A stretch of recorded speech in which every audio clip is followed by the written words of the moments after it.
دو دنیائیں۔ پرانوں وقتوں کی بات ہے، ایک سرسبز و شاداب جزیرے پر ایک عظیم الشان سلطنت قائم تھی۔ اس سلطنت کا نام زرنگار تھا۔ جیسا کہ نام سے ظاہر ہے، یہ شہر دولت اور خوشحالی کا مرکز تھا۔ یہاں کے بازار ہر وقت رونق سے بھرے رہتے، تاجر دنیا بھر سے قیمتی جواہرات، ریشم اور مسلے لے کر آتے اور یہاں کے امیر لوگ منہ مانگے داموں میں انہیں خرید لیتے۔ اس شہر میں ایک بہت ہی امیر کبیر شخص رہتا تھا، اس کا نام منصور تھا۔ منصور کو دولت ورثے میں ملی، اس نے اپنی زندگی میں کبھی ایک دن کا بھی نہیں توڑا تھا، مگر اس کے خزانے سونے اور چاندی سے بھرے ہوتے۔ دولت کے اس ریل پیل نے اسے انتہائی مغرور اور خود پسند بنا دیا تھا۔ وہ سمجھتا تھا کہ دنیا کی ہر چیز خریدی جا سکتی ہے اور ہر انسان اس کا غلام ہے۔ اس کا لباس بہترین ریشم کا ہوتا، اس کے جوتے ہیروں سے جڑے ہوتے اور وہ جہاں سے گزرتا لوگ ادب سے سر جھکا دیتے۔ منصور کا سب سے پسندیدہ مشغلہ جنگلوں کا رخ کرتا اور بے زبان جانوروں کا شکار کر کے اپنی بہادری کے قصے سناتا۔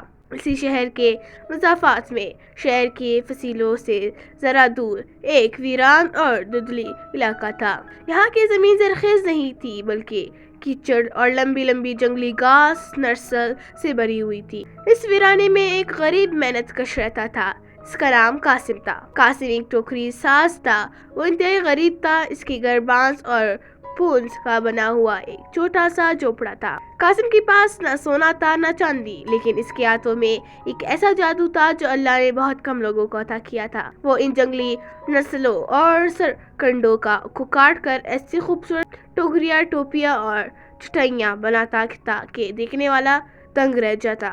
قاسم کی زندگی بہت سادہ، وہ صبح سویرے اٹھتا، دلدلی زمین میں جاتا، وہاں سے نرسل کاٹتا، انہیں دھوپ میں سکھاتا اور پھر سارا دن بیٹھ کر اپنی انگلیاں چلاتا رہتا۔ ان کانٹے دار جھاڑیوں سے گزرتے ہوئے اکثر اس کے پاؤں زخمی ہو جاتے، لیکن وہ کبھی شکایت نہیں کرتا۔ یہ نرسل ہی اس کی روزی روٹی کا واحد ذریعہ تھا۔ ایک دن موسم بہت خوشگوار تھا، ٹھنڈی ہوا چل رہی تھی اور آسمان پر بادل چھائے ہوئے تھے۔ منصور کو شکار کا شوق چڑھایا، اس نے اپنی گھوڑے پر زین کسی اپنے ساتھیوں اور نوکروں کو ساتھ لیا اور شہر سے باہر نکل کھڑا ہوا۔ شکار کی تلاش میں وہ بھٹکتے بھٹکتے اسی دلدلی علاقے کی طرف آ نکلے جہاں قاسم کا بسیرا تھا۔ منصور کا گھوڑا ایک ہرن کی تعاقب میں سر پر دوڑ رہا تھا۔ اچانک گھوڑا جھاڑیوں میں الجھ کر بھٹکا۔ منصور جو اپنی دھن میں مگن تھا، گھوڑے کو سنبھال نہ سکا اور لڑکھڑا گیا۔ اسی دوران اس کی ٹانگ ایک نوکیلے اور سخت نرسل سے ٹکرا گئی۔ نرسل اتنا تیز تھا کہ اس نے منصور کی قیمتی پجامے کو پاٹ دیا اور اس کی ٹانگ پر ایک لمبی خراش ڈال دی۔ منصور درد سے بلبلا اٹھا۔ اس نے غصے سے نیچے دیکھا تو خون کا ایک معمولی سا قطرہ بہہ رہا تھا۔ یہ دیکھ کر اس کا غصہ آسمان کو چھونے لگا۔ اس نے چیخ کر کہا، یہ منحوس جھاڑیاں کس کی ہیں؟ کس نے یہ کاٹنے دار جنگل یہاں اگا رکھا ہے جس نے منصور جیسے عظیم آدمی کو تکلیف پہنچائی؟ کہ سپاہی دوڑے دوڑے گئے اور قریب ایک جھونپڑی میں موجود قاسم کو گھسیٹ کر لے آئے۔ قاسم بیچارہ خوف زدہ ہاتھ جوڑے کھڑا تھا۔ منصور نے اسے حقارت سے دیکھا اور گرجا، اے بدبخت، کیا یہ زمین تیری ہے؟ قاسم نے لرزتی ہوئی آواز میں جواب دیا، جی حضور، یہ بنجر زمین میرے باپ دادا سے میرے پاس ہے، میں غریب آدمی ہوں، یہیں رہتا ہوں۔ منصور نے نفرت سے کہا، تمہاری ان منحوس جھاڑیوں نے مجھے زخمی کیا ہے، میری تفریح میں خلل ڈالا ہے۔ میں تمہیں حکم دیتا ہوں کہ یہ زمین فوراً میرے حوالے کر دو، میں ان کانٹوں کو جڑ سے اکھاڑ کر پھینکوں گا اور یہاں ایک خوبصورت باغ بناؤں گا۔ بولو کیا قیمت لوگے؟ قاسم کا دل ڈوب گیا۔ یہ نرسل ہی تو اس کا کل اثاثہ تھا، اگر یہ زمین بک گئی تو وہ ٹوکریاں کیسے بنائے گا؟ اس کے بچے کیا کھائیں گے؟ اس نے ہمت کر کے کہا، حضور، میں آپ سے معافی چاہتا ہوں اگر آپ کو تکلیف پہنچی، لیکن میں یہاں زمین نہیں بیچ سکتا۔ یہ دراصل میرے بچوں کی روزی ہے، میں ٹوکریاں بنا کر ایک پیٹ پالتا ہوں، اگر آپ نے یہ لے لی تو میں بھوکا مر جاؤں گا۔ منصور کو اپنی پیشکش ٹکرائے جانے پر شدید طیش آیا۔ اس نے کہا لگایا، تم 2 ٹکے کے آدمی میرے بات ٹالو گے؟ تمہیں اپنی اس جنگلی گھاس سے اتنا پیار ہے تو دیکھو میں اس کا کیا اثر کرتا ہوں۔ منصور نے اپنی سپاہیوں کو حکم دیا، لگا دو آگ اس کے کھیت کو جلا کر راکھ کر دو اس کے روزگار کو، میں بھی دیکھوں کہ یہ کیسے منع کرتا ہے۔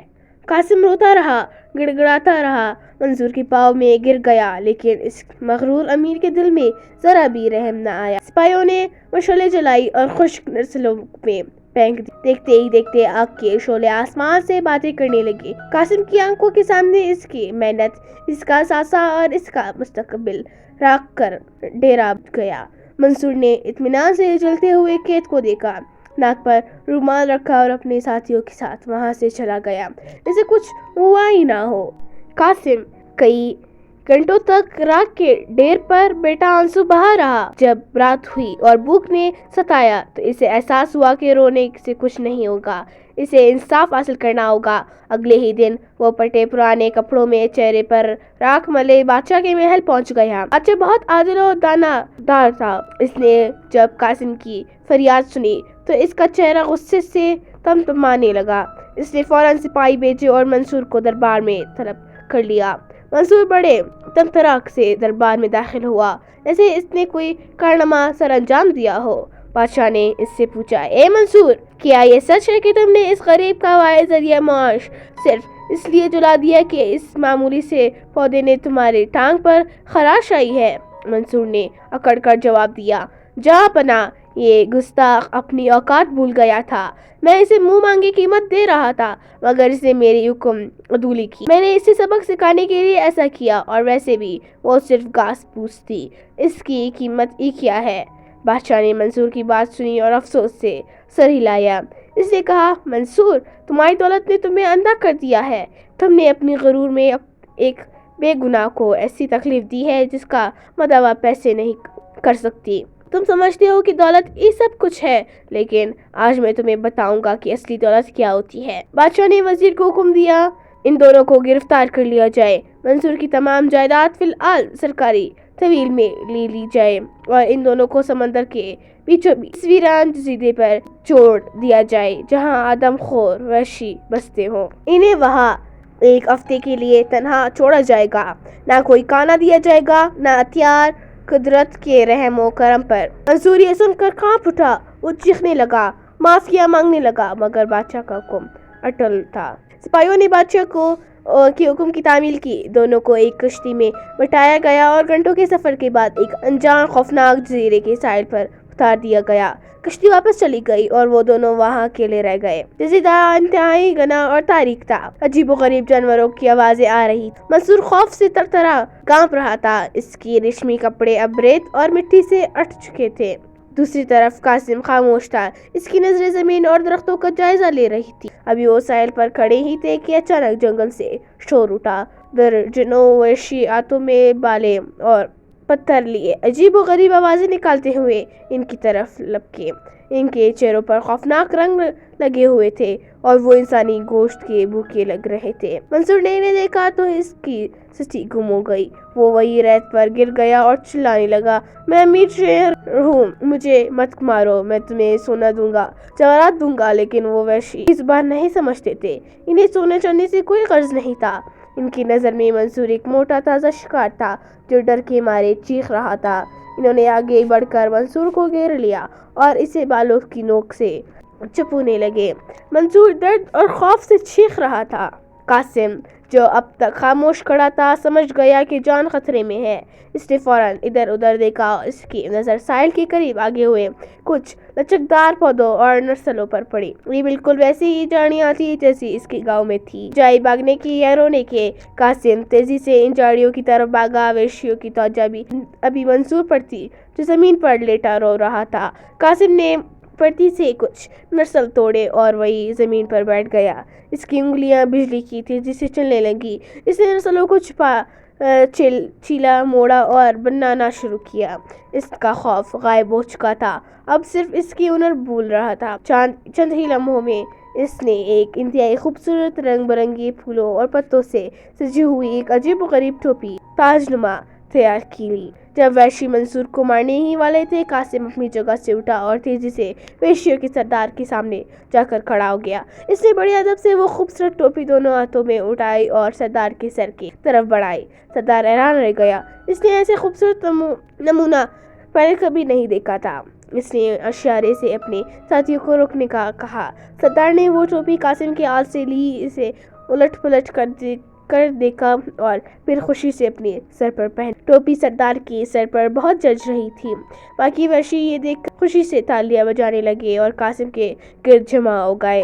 سردار نے خوش ہو کر قاسم کے گلے میں ہڈیوں کا ہار ڈالا اور اسے اپنے قبیلے کا مہمان قرار دے دیا۔ اب جزیرے پر منظر بدل چکا تھا۔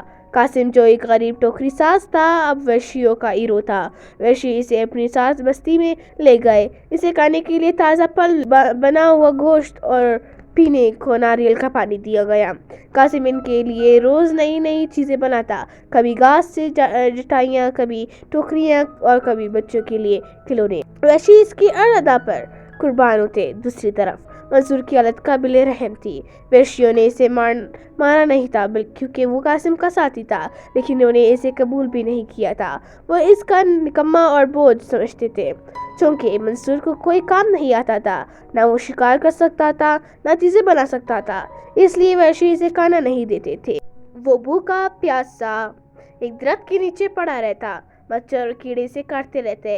اس کے قیمتی کپڑے تار تار ہو چکے تھے۔ وہ حسرت سے قاسم کو دیکھتا جو عزت کی مسند پر بیٹھا تھا اور وحشی اس کی خدمت کر رہے تھے۔ 3 دن گزر گئے۔ بھوک سے منصور کی جان لبوں پر آ گئی۔ اسے لگا کہ اب وہ مر جائے گا۔ آخرکار اپنی تمام ترانا اور غرور کو خاک میں ملا کر وہ گھسٹتا ہوا قاسم کے پاس پہنچا۔ قاسم اس وقت ایک نئی ٹوکری بنا رہا تھا۔ منصور نے لرزتی ہوئی آواز میں کہا، قاسم خدا کے لیے مجھے کچھ کھانے کو دے دو، میں بھوک سے مر رہا ہوں۔ ان وحشیوں سے کہو کہ مجھے نہ مارے، مجھے کھانا دے۔ قاسم نے سر اٹھا کر اپنے پرانے دشمن کو دیکھا۔ وہ شخص جس نے اس کا گھر جلایا تھا آج اس کے قدموں میں پڑا بھیک مانگ رہا تھا۔ قاسم چاہتا تھا بدلہ لے سکتا، اسے دھتکار سکتا تھا، لیکن وہ اعلیٰ ظرف کا انسان تھا۔ ہنرمند کا دل بڑا ہوتا ہے، لیکن قاسم یہ بھی چاہتا تھا کہ منصور کو زندگی بھر کے لیے سبق ملے۔ قاسم نے سنجیدگی سے کہا، منصور صاحب، آپ تو شہر کے امیر ترین آدمی ہیں نا، آپ اپنی دولت سے کھانا کیوں نہیں خرید لیتے؟ یہاں سونے کے سکے دیجیے اور کھانا لیجیے۔ منصور رو پڑا۔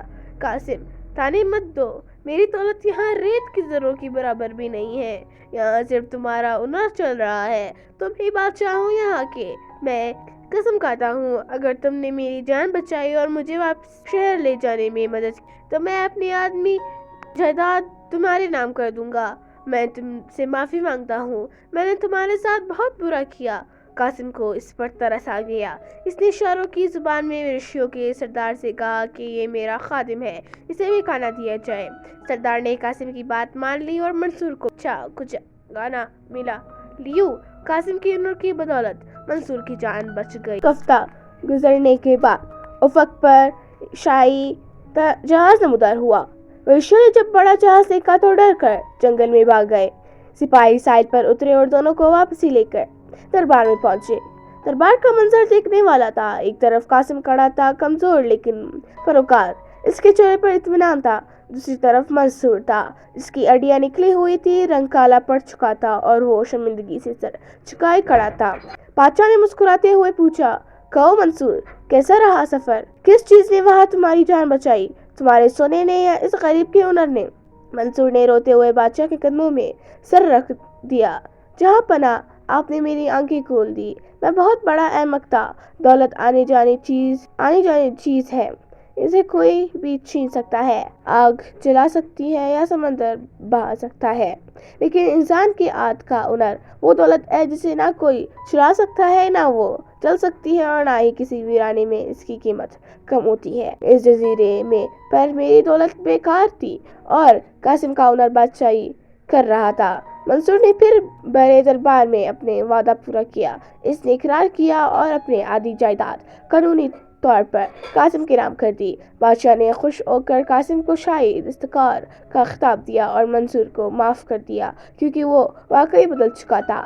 قاسم اب امیر ہو گیا تھا، لیکن اس نے کبھی ٹوکریاں بنانا نہیں چھوڑا۔ اس نے اس آدھی جائیداد سے غریب ہنرمندوں کے لیے ایک بڑا اسکول کھولا جہاں وہ لوگوں کو مفت ہنر سکھاتا تھا تاکہ کل کو کوئی اور کسی قاسم کا گھر نہ جلا سکے اور ہر انسان کے پاس ہنر کی دولت موجود ہو۔ اس کہانی سے ہمیں سب سے بڑا سبق یہ ملتا ہے کہ ظاہری دولت، جائیداد اور مرتبہ عارضی ہے، حالات بدلتے دیر نہیں لگتی۔ انسان کی اصل دولت اس کا ہنر اور اس کی قابلیت ہے۔ ایک ہنرمند انسان دنیا کی کسی بھی کونے میں کسی بھی حالت میں بھوکا نہیں مر سکتا، جبکہ ایک بے ہنرمند امیر حالت کی ذرا سی تبدیلی سے محتاج ہو سکتا ہے۔ غرور کا سر ہمیشہ نیچا ہوتا ہے اور محنت کرنے والے کا مقام ہمیشہ بلند رہتا ہے۔ ناظرین، اگر آپ کو یہ ویڈیو پسند آئی تو ہمارے چینل کو سبسکرائب کرنا نہ بھولیے اور بیل آئیکن ضرور دبائیں۔ ملتے ہیں اگلی ویڈیو میں، تب تک کے لیے اللہ حافظ۔